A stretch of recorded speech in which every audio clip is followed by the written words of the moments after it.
Querido irmão e irmã, abra aí a sua Bíblia no Evangelho segundo Lucas. Nós faremos a leitura do capítulo 18, a partir do versículo 9 até o 14. O texto bíblico diz assim: propôs também esta parábola a alguns que confiavam em si mesmos por se considerarem justos e desprezavam os outros. 2 homens subiram ao templo com o propósito de orar, um fariseu e o outro publicano. O fariseu, posto em pé, orava de si para si mesmo desta forma: ó Deus, graças te dou, porque não sou como os demais homens, roubadores, injustos e adúlteros, e nem ainda como este publicano. Jejuo 2 vezes por semana e dou o dízimo de tudo quanto ganho. O publicano, estando em pé, longe, não ousava nem ainda levantar os olhos ao céu, mas batia no peito, dizendo: ó Deus, sê propício a mim, pecador. Digo-vos que este desceu justificado para a sua casa, e não aquele, porque todo o que se exalta será humilhado, mas o que se humilha será exaltado. Amém. Todos nós conhecemos, ainda que vagamente, o mito de Narciso.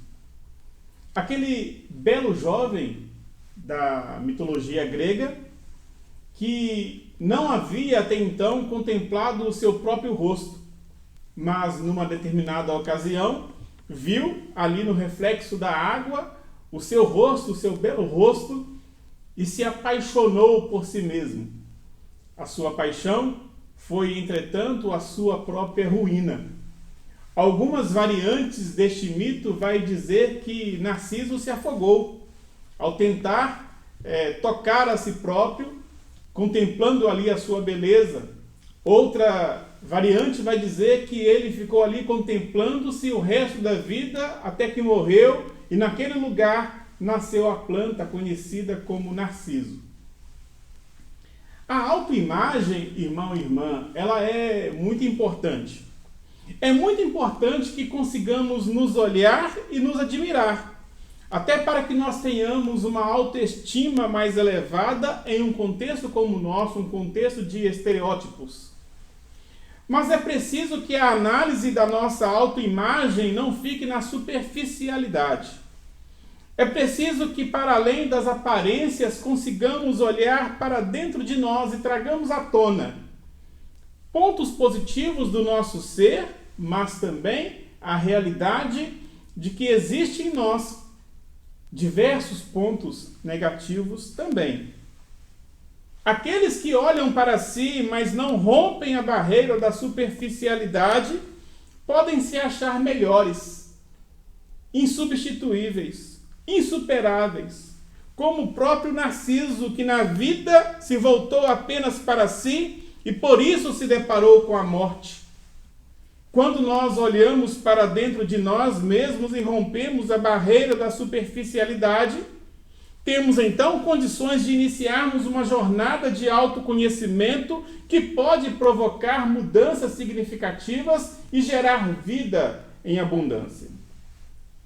O texto bíblico que nós lemos, irmãos e irmãs, nos chama aqui a atenção para este olhar, que pode ser narcisístico, ao se focar apenas na aparência do ser, mas que também pode ser um olhar para as profundezas do nosso interior, numa busca sincera de conhecimento de quem somos, para que possamos então, a partir deste conhecimento, nos voltarmos para Deus e para o nosso próximo da melhor maneira possível. Quem sou eu em relação a Deus e ao próximo? O fariseu olhou para si e se enxergou como alguém merecedor da graça divina e como alguém substancialmente melhor que o próximo. Por outro lado, o publicano olhou para si e se enxergou como alguém que possuía uma vida tão torta em relação a Deus e ao próximo que não teve a coragem de elevar os seus olhos para o céu enquanto orava. Esta parábola, querido irmão e irmã, nos apresenta aqui 2 pessoas exponencialmente diferentes na compreensão que tinham de si. E ao contar essa parábola, Jesus nos fala daquele perfil de pessoas que vivem na convenção das aparências, mas também daquele perfil de pessoas que experimentam a conversão na transparência de si diante de Deus. E a pergunta que vem nos acompanhando ao longo deste mês, nessa série de mensagens, fica para nós. E aí, convenção ou conversão? Qual é a nossa decisão? Olhe para o texto bíblico, irmão e irmã, e perceba o seguinte: o fariseu se constitui representante daqueles que vivem uma convenção da aparência. Os judeus possuíam uma coleção de livros sagrados que eles chamavam de Talmud. Em um destes livros há uma oração que era constantemente feita por eles. A oração diz o seguinte: eu te agradeço, Senhor Deus, porque me deste parte junto daqueles que se assentam na sinagoga e não junto daqueles que se assentam pelas esquinas das ruas. Pois eu me levanto cedo, eles também se levantam cedo. Eu me levanto cedo para as palavras da lei, e eles para as coisas fúteis. Eu me esforço e eles se esforçam. Eu me esforço e recebo a recompensa. Eles se esforçam e não recebem a recompensa. Eu corro e eles correm. Eu corro para a vida do mundo futuro, e eles para a fossa da perdição. Essa oração, habitual no contexto ali do primeiro século, nos faz pensar que os primeiros ouvintes da parábola aqui do fariseu e do publicano, para estes primeiros ouvintes, a conclusão dada por Jesus era absurda e era impensável. Pois é claro, na mentalidade deles, os que fazem as coisas certas merecem o céu, e os que fazem as coisas erradas merecem o inferno. A oração do fariseu nos fala de alguém que se esforçou e evitou. Ele conseguiu não roubar, não cometer injustiças e não adulterar. Mas essa oração nos fala também de alguém que não apenas se esforçou e evitou coisas erradas, mas que praticou as coisas certas. Como religioso que era, jejuava 2 vezes por semana, ou seja, jejuava pelos seus próprios pecados e pelos pecados alheios. Como religioso que era, o fariseu, de tudo quanto possuía, dava o dízimo para assim ter certeza de que a sua prestação de contas com Deus estava ok. Então, querido irmão e irmã, tomando por base a oração do Talmud e a oração do fariseu aqui em nossa parábola, todos os ouvintes de Jesus naquele tempo e em nosso tempo também podem questionar Jesus com a seguinte pergunta: Jesus, qual é o problema? O que há de errado com o fariseu? O que havia de errado com o fariseu?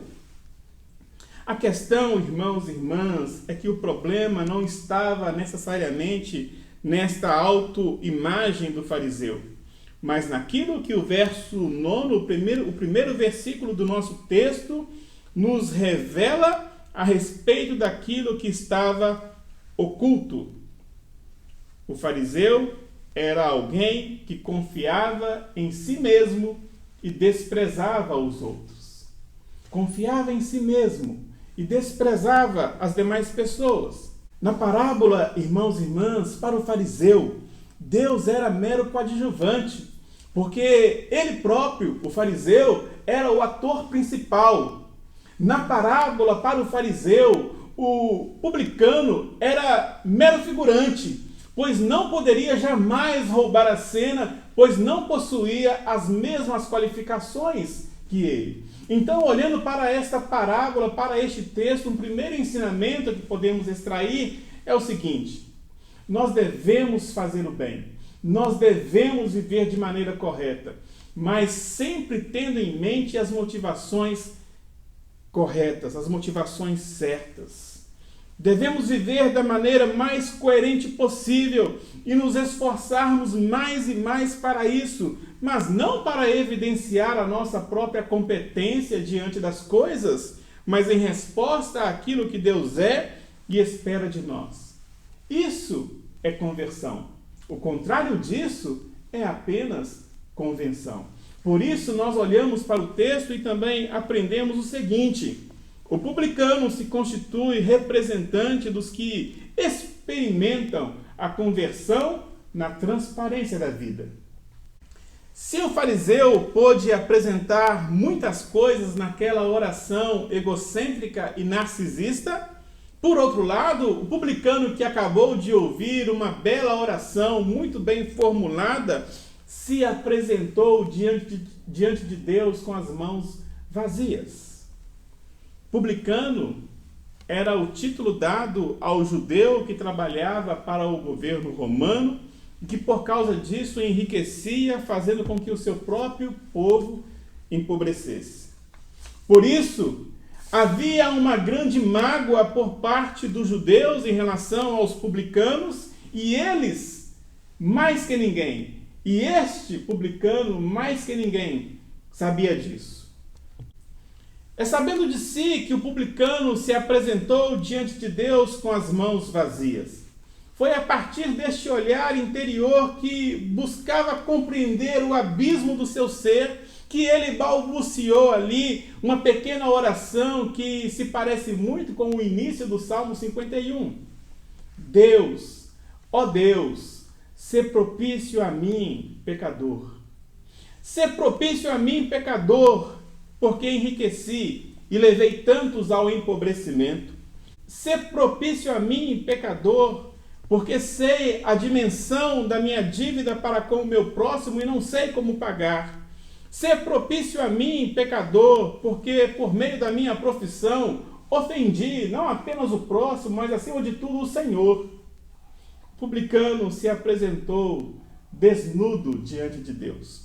Em sua oração não se percebe autojustificação. Ele ouviu a oração do fariseu e aceitou humildemente o adjetivo que lhe fora dado, pecador. Sê propício a mim, pecador. Na aceitação de quem verdadeiramente era, podemos então perceber o desejo de ser transparente diante de Deus para que pudesse se libertar daqueles pecados que se tornavam um peso para a sua vida. A parábola trouxe um grande ensinamento para os primeiros ouvintes e traz um grande ensinamento para cada um de nós ainda hoje. Nosso Deus é aquele que nos conhece profundamente e sabe de todos os nossos pecados. Nosso Deus é aquele que não se importa com as convenções, que se preocupam com as aparências, mas com a conversão daqueles que se apresentam sem receios, sem nada a esconder, desnudos e transparentes diante daquele que sonda o nosso interior. Por isso, diante desta parábola que nos apresenta personagens tão diferentes, somos mais uma vez desafiados a refletirmos sobre essa questão. Convenção ou conversão? Qual é a nossa decisão? Na oração do fariseu, não se observa nenhum pedido. Ele apenas agradece por aquilo que julga ser. Na oração do publicano, não há gratidão, mas um pedido que brota do mais profundo do seu ser. Ele pede por misericórdia, ele pede por compaixão, e o seu pedido deixa evidente quem ele sabe ser: um pecador. Deus, querido irmão e irmã, é aquele que não se importa com as aparências, porque ele sonda o nosso interior, e por isso o texto nos diz que apenas o publicano retornou justificado para sua casa, pois na sua humildade foi exaltado por Deus, enquanto que o fariseu, em sua autoexaltação, voltou humilhado. Nos evangelhos, Jesus nos diz que os sãos não precisam de médicos, e sim os enfermos. Obviamente que do ponto de vista espiritual, nenhum ser humano é plenamente são, pois todos nós, nessa condição pecaminosa, estamos em débito com Deus. Por isso, essas palavras de Jesus não podem ser compreendidas como que tendo o objetivo de qualificar as pessoas entre melhores e piores, entre enfermas e curadas. Mas, sobretudo, Jesus quer aqui demonstrar que neste mundo de indesculpáveis, alguns se julgam inculpáveis. Que neste mundo de enfermos, alguns se julgam sãos. Convenção ou conversão? Qual é a nossa decisão? Querido irmão e irmã, mais do que nunca, a espiritualidade moderna corre o risco de se enveredar pela convenção. Vivemos em um contexto em que os religiosos se julgam mais santos e melhores do que os outros, e, portanto, merecedores do céu, e nesta lógica possuem também a certeza de que ao outro, que é tido como pecador, a única coisa que lhe resta é o inferno. Vivemos em um contexto religioso em que os religiosos se mostram extremamente zelosos e morais, mas um zelo imoral que não tem como ponto de partida a bondade de Deus, que gera mudanças de dentro para fora, mas sim zelo imoral, que querem colocar em destaque a pessoa e não o Deus que age sobre a pessoa. Que em nossa espiritualidade consigamos olhar para nós mesmos sem a prepotência narcisística do fariseu, de modo que as mudanças que se evidenciam em nós apontem para a obra de Cristo em nós e não para qualquer mérito próprio. Que em nossa espiritualidade consigamos olhar para o outro, não como se nós estivéssemos em um pódio ocupando ali o primeiro lugar e olhando para baixo para os mais pecadores que estão no terceiro lugar. Que possamos descer do pódio e nos olharmos como iguais, como pessoas que igualmente precisam da graça e da misericórdia de Deus. Que em nossa espiritualidade consigamos abandonar toda forma de convenção que torna o nosso relacionamento com Deus um relacionamento de fachada e possamos nos abrir para uma conversão genuína. A palavra conversão vem do grego metanoia e tem o sentido de mudança de mente e coração. Portanto, que em nossa espiritualidade consigamos encontrar o caminho para o retorno a Deus, em um mundo que nos estimula sempre a nos retornarmos para nós mesmos, para as nossas vontades, para os nossos interesses, para as nossas prioridades, para os nossos pecados. Então, queridos irmãos e irmãs, que possamos na nossa espiritualidade dizermos a Deus: ó Deus, sê propício a mim, pecador.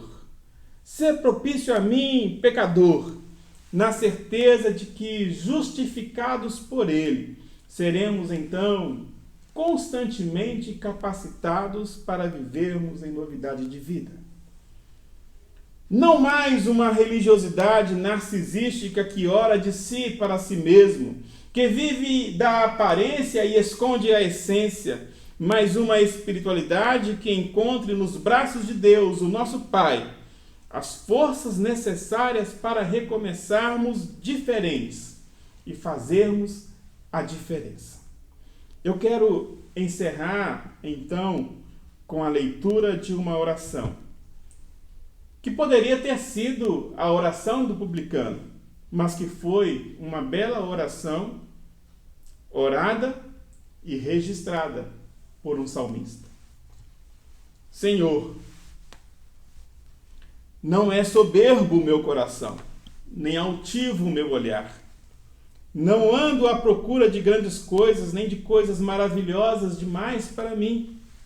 Pelo contrário, fiz calar e sossegar a minha alma, como criança desmamada que se aquieta nos braços de sua mãe, como essa criança é a minha alma para contigo. Espera, Israel, espera, querido irmão e irmã, no Senhor, desde agora e para sempre. Amém. Que assim seja, para a honra e para a glória de nosso Deus. Amém.